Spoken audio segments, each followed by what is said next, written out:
لام را كتاب أحكمت آياته ثم فصلت من لدن حكيم خبير ألا تعبدوا إلا الله إنني لكم منه نذير وبشير وأن استغفروا ربكم ثم توبوا إليه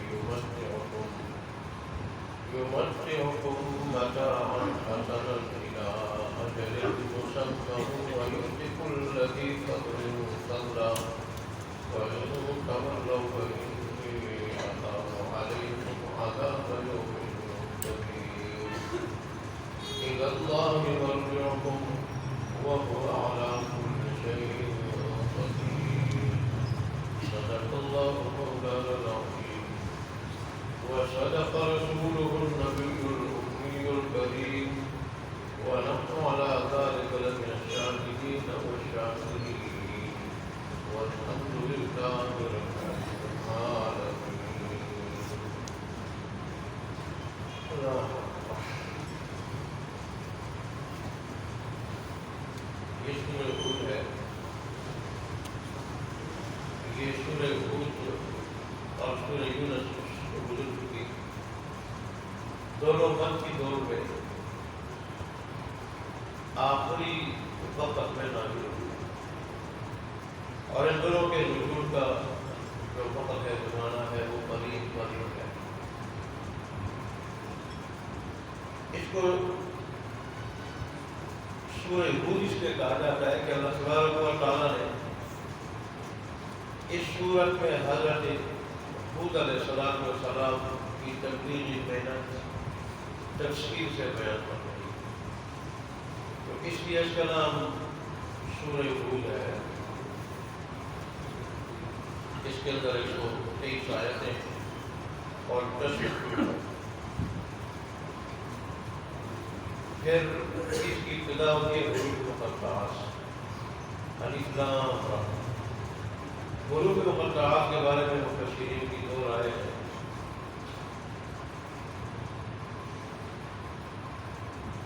شیخ جلال الدین تفسیر جلالین والے وہ تو یہاں تک پہنچے ہیں کہ ان حروف کے بارے میں یہ نظریہ رکھنا چاہیے اللہ عالم بمرادہ آمنا، کہ ان حروف کی جو بھی مراد ہے حقیقی مراد وہ اللہ ہی جانتا ہے، اور جو بھی مراد ہے برحق ہے ہمارا اس پہ ایمان. یہ نظریہ رکھنا چاہیے. امام شافعی بہت بڑے محدث ہیں، تابعی ہیں، 500 صحابہ سے حدیث کی اور امام ابو حنیفہ رحمۃ اللہ علیہ کے استاد ہیں. ان سے کسی نے پوچھا حروف مقطعات کے بارے میں، تو کہنے لگے کہ شر اللہ فلا تترکوا، یہ اللہ کے راز میں اس کے پیچھے مت پڑو. جتنا پریز کرو گے تو گمراہی میں پڑنے کا خدشہ. یہ جو معطلہ اور مشبہہ گمراہ دو فرقے گزرے ہیں، یہ بھی حروف مقطعات اور آیات متشابہات میں پریز کرتے تھے. مثلا اللہ عرش پہ مستوی ہے تو کیسے مستوی ہے؟ اللہ کے لیے چہرے کا ذکر ہے، اللہ کا چہرہ کیسا؟ اللہ کے لیے پنڈلی کا ذکر ہے، اللہ کی پنڈلی کیسی؟ اللہ کے ہاتھ کا ذکر ہے تو وہ کیسی؟ امام مالک رحمۃ اللہ علیہ سے اس کے بارے میں پوچھا تو انہوں نے کہا کہ استوا معلوم ہے، اللہ عرش پہ مستوی ہے. استوا میں اس کا معنی معلوم ہے اور اس کی کیفیت معلوم نہیں. اس کی کیفیت معلوم ہے. اور پہلے استوا تو کہا جاتا ہے کسی چیز پر سیدھے بیٹھنے کو، لیکن غیر اللہ تبارک و تعالیٰ کو بیٹھنے سے اور ان چیزوں سے جسم اور جسامت سے وہ پاک ہے، تو وہ ہمارے بیٹھنے کی طرح نہیں بیٹھتے. تو انہوں نے کہا کہ استوا کا معنی تو معلوم ہے لیکن اس کی کیفیت معلوم ہے، اور کیفیت کے بارے میں سوال کرنا بدعت ہے.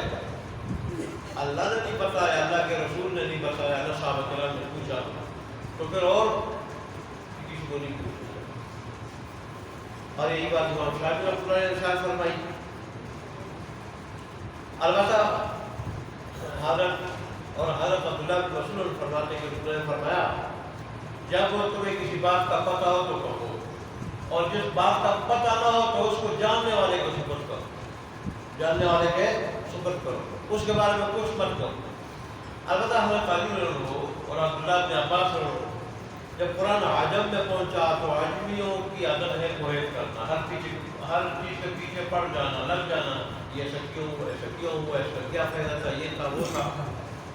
تو ان عجمی لوگوں کے ذہنوں کو قرآن کے قریب تر لانے کے لیے، قریب تر لانے کے لیے انہوں نے بعض مرادی معنی بیان کی، لیکن یہ ظنی بات ہے، استعمالی بات ہے، یقینی پھر بھی نہیں کہ اللہ کو یہی مراد ہے، اللہ کی مراد بھی نہیں ہے، صرف لوگوں کے ذہن قرآن کے قریب کرنے کی انہوں نے بعض مرادی معنی بیان کی تو مطلب یہ مراد ہو وہ کیسے، جیسے وہ کہتے ہیں کہ الف سے مراد آنا ہے، انا کے معنی پہ، لام سے مراد اللہ ہے، اور را سے مراد رویت دیکھنا ہے، اور اللہ تبارک کو یہ بتانا چاہتے ہیں انا اللہ اعلم و ارا، میں اللہ ہوں، میں سب کچھ تمہارے حالات اعمال جانتا ہوں اور میں دیکھ رہا ہوں، میں یہ بھی دیکھ رہا ہوں کون فرما برداری کر رہا ہے، میں یہ بھی دیکھ رہا ہوں کہ کون نافرمانی کر رہا ہے۔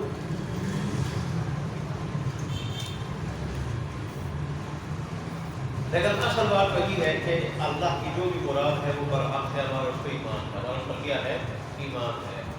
جیسے قاضی بیضاوی رحمۃ اللہ علیہ فرماتے ہیں کہ ان حروف کے ذریعے اللہ چیلنج دیتا ہے مکہ کے کافروں کو کہ دیکھو تمہاری عربی بھی انہی حروف سے بنی ہے، الف سے، لام سے، را سے، با سے، اور قرآن کی عربی بھی انہی حروف سے بنی ہے، پھر تم میں بڑے بڑے شاعر موجود ہیں، بڑی فصاحت بلاغت رکھنے والے شاعر موجود ہیں، پڑھے لکھے لوگ موجود ہیں، اور ان کے بارے میں تو آپ خود 40 سال کہتے ہیں کہ پڑھے ہوئے نہیں، تو پھر کیا بات ہے کہ تم بھی جیسی عربی بنا لے آؤ، اگر تم کہتے ہو قرآن اللہ کا بھیجا ہوا نہیں، یہ محمد عربی صلی اللہ علیہ وسلم گڑھ رائے ہیں، تم بڑے بڑے شعراء اور فصاحت اور بلاغت رکھنے والے شعراء تم میں موجود ہیں، اور ان کو تم خود کہتے ہیں کہ پڑھے ہوئے نہیں، تو پھر کیا بات ہے کہ جو آدمی پڑھا ہوا نہیں وہ تو ایسا کلام پیش کرے جس سے تم میں بڑے بڑے پڑھے لکھے عاجز ہو جائیں، اس کی وجہ اس کی سوا اور نہیں ہو سکتی کہ اللہ کا کلام ہے کہ بندے کو بنایا ہوا نہیں، اور اگر نہیں مانتے ہو تو بنا کے لے آؤ، جیسے اللہ نے صراحت کے ساتھ بھی چیلنج دیا، پہلے کا 10 صورتیں بنا، پہلے کا اس قرآن جیسا قرآن بنا کے لے آؤ، تم جن اور انسان سارے مل جاؤ، اور پھر وہ نہیں کر سکے، پہلے کا جب 10 صورتیں بنا لے آؤ، ایک صورت بنا لے آؤ، آج تک کوئی مائی کلال نہیں بنا سکتا۔ اللہ اکبر۔ اسی سے تو اللہ تبارک و تعالیٰ کے علم کا پتہ چلتا ہے کہ اللہ کا علم لامتناہی، اس کے پاس علم کے خزانے ہیں، علوم و معارف کے خزانے ہیں، وہ ازل سے لے کے ابد تک، اول سے آخر تک جو کچھ ہو چکا یا ہوگا یا ہو رہا ہے، ذرے جانتا۔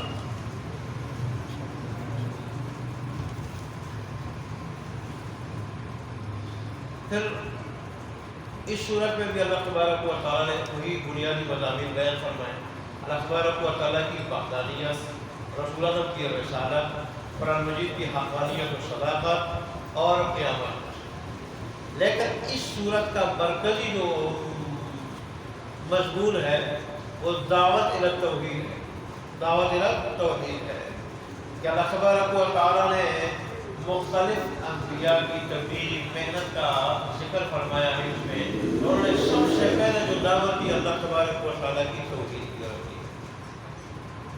دیکھیں ہم اپنی محبت میں شرکت گوارا نہیں کر سکتے، کاروباری اپنے کاروبار میں شرکت گوارا نہیں کر سکتے، اگر کوئی میراث پانے والے ہیں، اگر ان کی میراث میں کوئی غیر مستحق آدمی غیر وارث وہ بھی شریک ہو جائے یا اس کو کوئی شریک کرنا چاہے وہ گوارا نہیں کر سکتے۔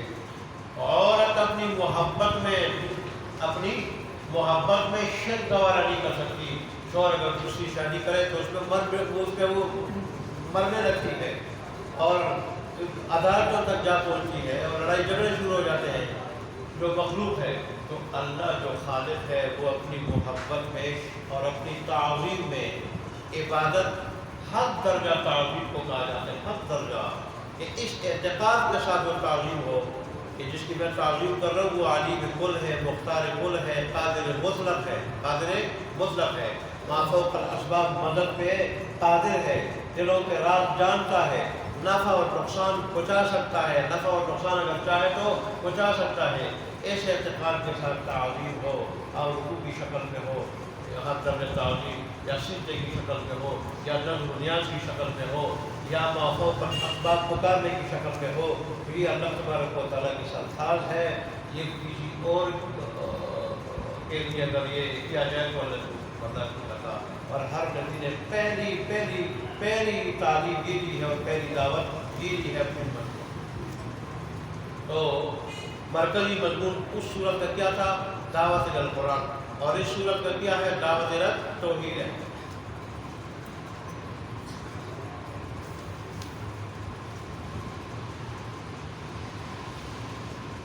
چنانچہ اللہ تبارک و تعالیٰ نے یہاں سب سے پہلے قرآن مجید کی حقانیت بیان فرمائی۔ حقانیت، صداقت، کتاب، یہ ایک ایسی کتاب ہے کہ احکمت آیات کہ مضبوط ہے اس کی آیتیں، ان کی آیتوں میں بڑی مضبوطی ہے، مطلب جو کچھ وہ کہہ رہی ہیں وہ آیتیں وہ قطعی ہے، یقینی ہے، وہ ظنی نہیں۔ اور پھر ہر زمانے میں، ہر وقت میں، ہر قسم کے لوگوں کے لیے ان آیات کے اندر جو اصول بیان کیے گئے ہیں وہ قابل عمل ہے، وہ قابل عمل ہے۔ ان کی آیات میں تعارض نہیں، تعارض اور ٹکراؤ نہیں۔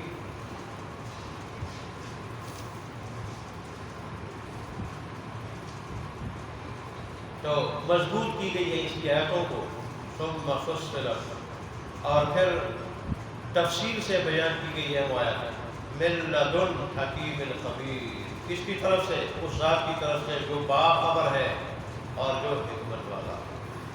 ان آیات کی تفصیل بیان کی گئی، مطلب کسی جگہ اگر کوئی بات، انسانوں کے لیے جتنے اصول لازمی تھے، اصول اور قواعد، وہ بھی اللہ نے اس میں تفصیل سے بیان کیے ہیں، اور جو جزیات بھی انسان کے لیے ضروری اور لازمی تھے، جزیات وہ بھی اللہ تبارک و تعالیٰ نے تفصیل سے بیان کیا۔ پھر قرآن مجید کی تفسیر اور تفصیل، اس کی ایک ترتیب ہے اور اس کے بھی اصول ہے۔ قرآن مجید میں تو ویسے اللہ تبارک و تعالیٰ ساری آیات کو تفصیل سے بیان کیا ہے، لیکن کہیں اگر اجمال ہے تو اس اجمال کو اللہ نے دوسری جگہ دور کیا۔ جیسے سورہ فاتحہ میں فرمایا کہ یہ مانگو اہدنا الصراط المستقیم صراط الذین انعمت علیہم، اللہ تبارک و تعالیٰ کا سیدھا راستہ عطا فرما، ان لوگوں کا راستہ جس پر تیرا نام ہوا ہے۔ تفصیل نہیں، دوسری جگہ اللہ تبارک و تعالیٰ کی تفصیل فرمائی کہ نام یافتہ کون لوگ ہیں جن کا ذکر اجمال سورہ فاتحہ میں ہے۔ اولئک الذین انعم اللہ علیہم من النبیین والصدیقین والشہداء والصالحین، چار قسم کے لوگ ہیں، انبیاء ہیں، صدیق ہیں، شہداء اور صالحین۔ یہ اللہ کے نام یافتہ لوگ۔ اگر غیر نبی تو ہر آدمی بھی ابھی تو دروازے بند ہو گیا تو اس کی بات بھی نہیں کر سکتے، لیکن جب نبوت کا دروازہ کھلا تھا اس وقت نبی تو ہر آدمی نہیں بن سکتا، جس کو اللہ بناتا وہ بنتا۔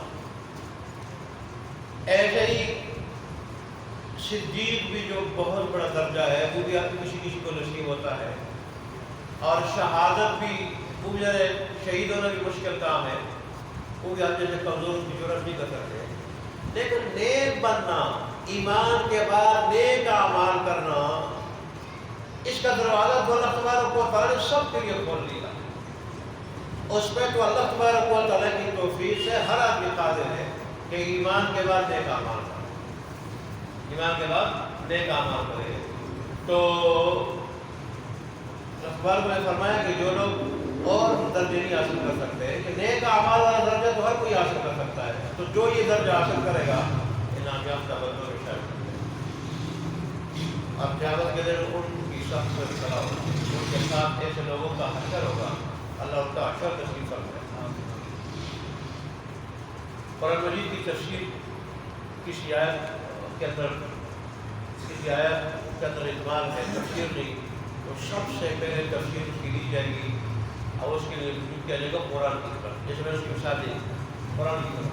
قرآن میں اگر اس کی تفسیر نہ ہو تو پھر دوسرا مرجع جس کی طرف رجوع کیا جائے گا قرآن کی تفسیر کے لیے وہ رسول اللہ صلی اللہ علیہ وسلم کی حدیث ہے. رسول اللہ صلی اللہ علیہ وسلم کی حدیث کہ آپ نے اپنی حدیث سے اور اپنے قول سے یا فعل سے اس کی تشریح کی ہوگی. کیونکہ اللہ تبارک و تعالیٰ نے فرمایا کہ ہم نے آپ کو اس لیے بھیجا دنیا میں لِتُبَيِّنَ لِلنَّاسِ مَا نُزِّلَ إِلَيْهِمْ یا مَا أُنزِلَ إِلَيْهِمْ کہ آپ اس کتاب کی وضاحت کرے ان کے سامنے، وضاحت کرے ان کے سامنے، تشریح بیان کرے ان کے سامنے جو ان کی طرف اتاری گئی. ان کی طرف تو اللہ نے آپ کو بھیجا اس مقصد کے لیے. اور تو دوسرا اصول یہ ہے کہ دوسرا مرجع تفسیر کا رسول اللہ صلی اللہ علیہ وسلم کی حدیث. اور اگر رسول اللہ صلی اللہ علیہ وسلم کی حدیث میں بھی کوئی بات نہ ملے، کیونکہ ہر زمانے میں نئے مسائل پیدا ہوتے ہیں، تو پھر رسول اللہ صلی اللہ علیہ وسلم کے اصحاب ہے اور خاص کر خلفائے راشدین ہے، اہل بیت ہے، ان کی طرف رجوع کیا جائے گا کسی آیت کی تفسیر کے لیے، کسی آیت کی تفسیر کے لیے، مطلب معلوم کرنے کے لیے، مطلب معلوم کرنے کے لیے، مراد معلوم کرنے کے لیے. اور پھر فرض اگر ان کے قول میں بھی کوئی تشریح نہیں تو پھر ائمہ مجتہدین ہے، اس کا ذکر بھی خود اللہ تبارک و تعالیٰ نے قرآن میں فرمایا ہے کہ اللہ نے ان کو علم دیا ہے، سمجھ دیا ہے، اور اس علم اور سمجھ کی وجہ سے ان کا کرتے ہیں قرآن مجید کے اندر گہرا مطالعہ کر کے ایسے مسائل جو نئے پیش آتے ہیں بغیر قرآن حدیث میں نہیں ملتے صحابہ کے اقوال میں، تو اس کا حل لوگوں کو سمجھ کر کرتے ہیں پیش کرتے ہیں.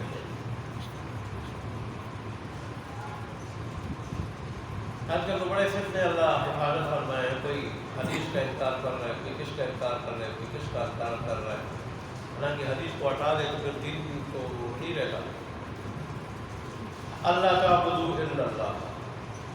اور اس قرآن مجید کے اندر اللہ تبارک و تعالیٰ نے جو تفسیر بیان کی اور اللہ کے انبیاء نے وہ تفسیر اپنی امتوں کے سامنے پیش کی، اس میں سب سے پہلی بات کیا پیش کی انہوں نے؟ اللہ تعبدوا الا اللہ، کہ اللہ کے سوا کسی کی عبادت نہ کرنا، اللہ کے سوا کسی کی بندگی نہ کرنا، عبادت نہ کرنا. میں نے آپ کو کہا کہ عبادت ہر درجے تعظیم کو کہا جاتا ہے، اس اعتقاد کے ساتھ ہو کہ وہ نفع اور جس کی ہم عبادت کر رہے ہیں، تعظیم کر رہے ہیں، ہر درجے تعظیم کر رہے ہیں، وہ نفع نقصان پہنچانے والا ہے اور وہ ما فوق الاسباب مدد کر سکتا ہے، کثیر مشکل. اور پھر یہ ایک تو سب سے پہلے اللہ کی وحدانیت کی وہ تعلیم دیتے ہیں، دعوت دیتے ہیں. دوسری چیز اننی لکم منہ نذیر و بشیر، اپنا کام بیان کرتے ہیں کہ میرا کام کیا ہے، کہ بے شک میں تمہارے واسطے اس رب کی طرف سے، خبیر حکیم ذات کی طرف سے ڈرانے والا ہوں اور خوشخبری سنانے والا ہوں. میں کہتا ہوں کہ لوگ اعمال بد سے باز آ جاؤ، نہیں اس کا انجام برا ہوگا. اور جو لوگ اللہ کی آیات پہ اور دین پہ عمل کرتے ہیں تو ان کو میں خوشخبری سناتا ہوں جنت کی، اللہ کی رضا کی. وَأَنِ اسْتَغْفِرُوا رَبَّكُمْ، اور یہ بھی اللہ کا نبی کہتا ہے کہ اپنے رب سے مغفرت مانگو، اپنے رب سے بخشش مانگو، مغفرت مانگو. استغفار کس کو کہتے ہیں؟ استغفار کہتے ہیں مغفرت مانگو. مغفرت، استغفار کا معنی مغفرت مانگو، بخشش مانگو. تو ثم توبوا الیہ، پھر اس کی طرف توبہ کرو. اب مشیر کہتے ہیں دونوں کر سکتے ہیں، پہلے استغفار کرے پھر جو کچھ کر رہے اسے توبہ کر لیں، یا پہلے توبہ کر رہے پھر کیا کر رہے ہیں؟ استغفار کریں. توبہ کا معنی بھی ہے جو کیا ہے اس کو چھوڑ دینا، جو گناہ کیا ہے اس کو چھوڑ دینا اور آئندہ کے لیے بچنا اس سے ناز موقع کے. سورہ نوح میں بھی استغفار کے نوح علیہ السلام نے بڑے فائدے سے ذکر کیے. یا قوم استغفروا ربکم انہ کان غفارا، اے میری قوم کے لوگوں اللہ سے مغفرت مانگو، وہ بہت معاف کرنے والا ہے، بہت معاف کرنے والا ہے. بندہ بغاوت کرتا جاتا ہے 70 سال 100 سال، اللہ اس کی توبہ کے انتظار میں ہوتا ہے کہ غلطی سے اس کے منہ سے نکلے کہ مجھے معاف کر دے اور میں معاف کر دوں. غلطی سے وہ تو کہتا ہے کہ تم اتنے گناہ کر لو، اتنے گناہ کر لو، تمہارے گناہ آسمان تک پہنچ جائے، ایک مرتبہ کہو گے معاف کر دو گے، معاف کر دوں گا. وہ تو اتنا غفور الرحیم ہے. ایسی ذات کی جو پھر نافرمانی، اس کو ناراض کرنا، اس کی بات نہ ماننا، وہ تو حد درجہ بے سمجھی ہوگی، بے عقلی ہوگی اور ظلم ہوگا. انہوں نے کہا تو وہ تمہیں تمہارے گناہ معاف کر دے گا. انہو کان غفارا یرسل السماء علیکم مدرارا، آسمان سے جب ضرورت ہوگی تو موسلادھار بارش برسائے گا. موسلادھار بارش جتنوں میں مانگتے ہیں کہ اللہ موسلادھار بارش برسائے. گرمی ہو گئی ہے اور فصلوں کو بھی نقصان بھی پہنچتا ہے، دن ہوتے ہیں، ہم کہتے ہیں اللہ موسلادھار بارش برسائے. ایسے دنوں میں موسلادھار بارش برسائے گا.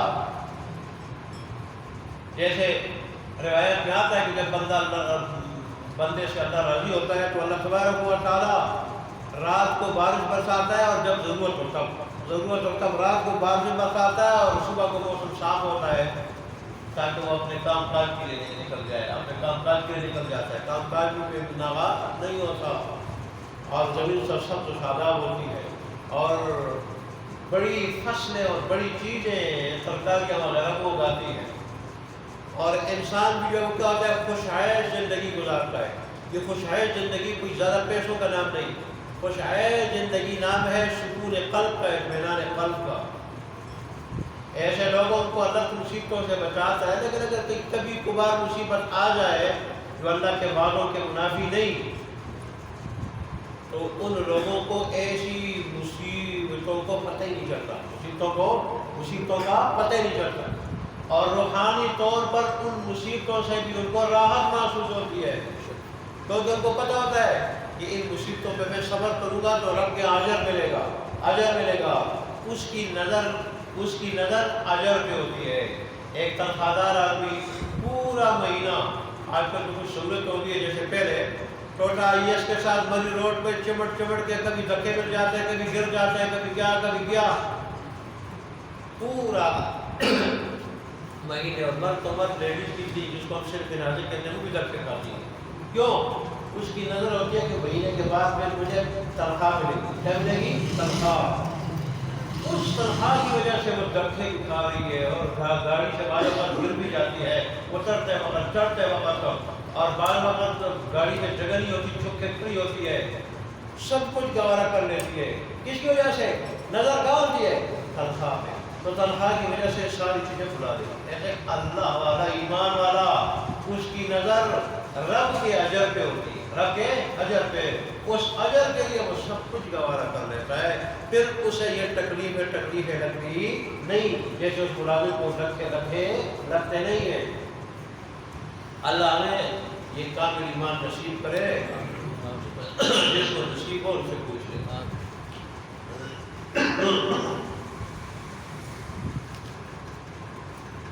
وَيُمْدِدْكُمْ بِأَمْوَالٍ، سورہ میں وَيُمْدِدْكُمْ بِأَمْوَالٍ، استغفار کے یہ فوائد ہے. اللہ تمہاری مدد کرے گا اموال کے ذریعے. صرف مال نہیں، جمع ذکر کیا ہے، اموال کے ذریعے. اب مختلف مالوں کے ذریعے، مویشیاں، جانور، گاڑیاں، ساری مال کی جتنی قسمیں سب کے ذریعے اللہ تمہاری کیا کرے گا؟ مدد کرے گا. وَبَنِينَا، اور اللہ بیٹوں کے لیے تمہاری مدد کرے گا. یہ استغفار کے فوائد ہے.